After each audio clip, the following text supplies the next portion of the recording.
Thank you all for being here tonight to celebrate our rehearsal dinner. Tomorrow, James and I will officially be husband and wife. Cheers. Cheers. God, I'm so sorry, Mia. My period just hit. Do you mind grabbing me some tampons from downstairs? Of course. Come, take a seat. I'm dying here. Oh, thanks, girl. Of course, what are best friends for? Honey, I'll be right back. Will you stay and take care of Lucy? Of course. Okay.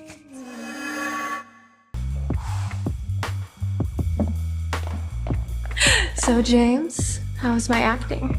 Just 1 to 10, she no clue. Well, I did my part. Now your turn. Fuck me good before your bride comes back.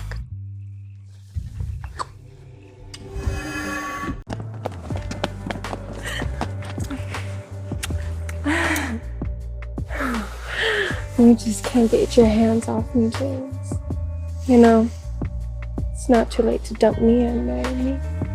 My family's been known each other for decades. I can't just walk away from this. But I do love your body more.